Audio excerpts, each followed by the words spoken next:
नागपूरच्या संविधान चौकात वेगळ्या विदर्भाच्या मागणीसाठी विदर्भवाद्यांनी अनोखं आंदोलन केलंय। या आंदोलनात स्वतःला कैद करून घेत उपोषण करण्यात आलंय। आंदोलक शोभा मस्की आणि त्यांचे पती बाबाराव मस्की यांनी जोपर्यंत वेगळं विदर्भ राज्य होत नाही तोपर्यंत आम्ही स्वतःला बेड्या कैद करून घेत अन्नत्याग सत्याग्रह करणार असल्याचा निर्धार यावेळी व्यक्त केलाय।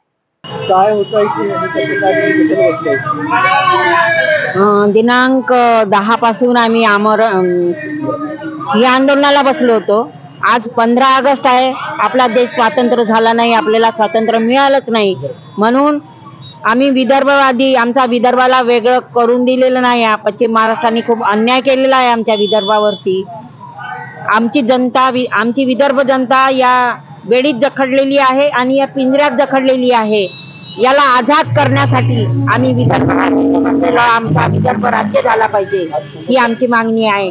आणि आज 15 ऑगस्ट पासून माझा अन्नत्याग सत्याग्रह चालू झालेला आहे। जोपर्यंत विदर्भ राज्य होणार नाही तोपर्यंत सत्याग्रह मागे घेणार नाही। किती दिवस अजून पुढे तुम्ही कंटिन्यू करणार आहात? सरकारसोबत आपली बोलणी झाली आहे का?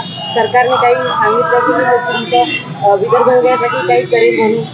काही करेल म्हणून सांगितलं नाही, पण सांगायला पाहिजे। जोपर्यंत इथे नितीन गडकरी येणार नाही, अमित शहा येणार नाही तोपर्यंत आम्ही अन्न सत्याग्रह मागे घेणार नाही, तोपर्यंत आमचा चालूच राहील।